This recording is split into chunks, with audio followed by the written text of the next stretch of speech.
President Trump's announcement of universal tariffs on the whole world, including the European Union, is a major blow to the world economy. I deeply regret this choice. Let's be clear-eyed about the immense consequences. The global economy will massively suffer. Uncertainty will spiral and trigger the rise of further protectionism. The consequences will be dire for millions of people around the globe, also for the most vulnerable countries, which are now subject to some of the highest US tariffs, the opposite of what we wanted to achieve. The tariffs will also hurt consumers around the world. It will be felt immediately. Millions of citizens will face higher grocery bills. Medication will cost more, as well as transportation. Inflation will go up. And this is hurting in particular the most vulnerable citizens. All businesses, big and small, will suffer from day one. From greater uncertainty, to the disruption of supply chains, to burdensome bureaucracy. The costs of doing business with the United States will drastically increase. And what is more, there seems to be no order in the disorder, no clear path through the complexity and chaos that is being created as all US trading partners are hit. In the past 80 years, trade between the European Union and the United States has created millions of jobs.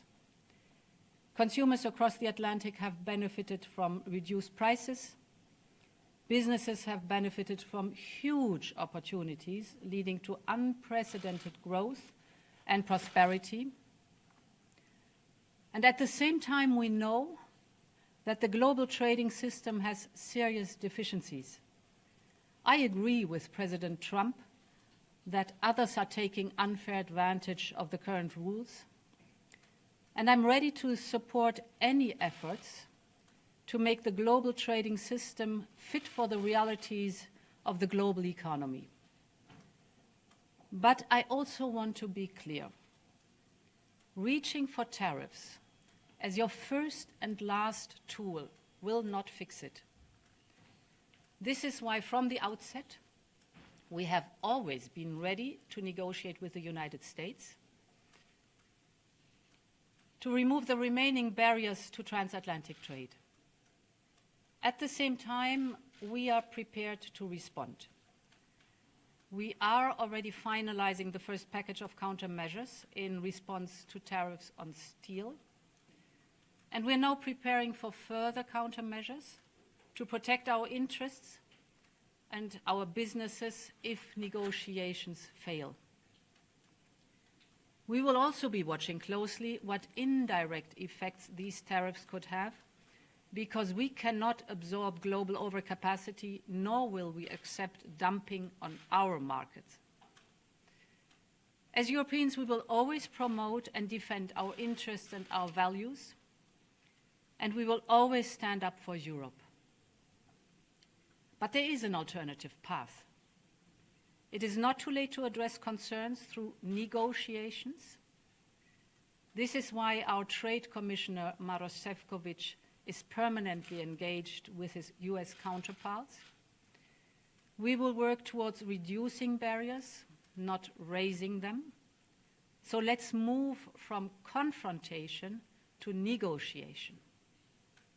Finally, I would like to speak directly to my fellow Europeans. I know that many of you feel let down by our oldest ally. Yes, we must brace for the impact that this will inevitably have. Europe has everything it needs to make it through the storm. We are in this together. If you take on one of us, you take on all of us. So we will stand together and stand up for each other. Our unity is our strength. Europe has the largest single market in the world, 450 million consumers. That is our safe harbor in tumultuous times. And Europe will stand at the side of those directly impacted. We have already announced new measures to support the steel and cars sectors. Last week, we limited the amount of steel that can be imported to Europe tariff-free. This will give more breathing space to these strategic industries. Now, we will also convene strategic dialogues with the steel, the automotive, and the pharmaceutical sectors, and others will follow. Europe stands together for our business, for our citizens, and for all Europeans, and we will continue to build bridges with all those that, like us, care about fair and rules-based trade as a basis for shared prosperity. Thank you.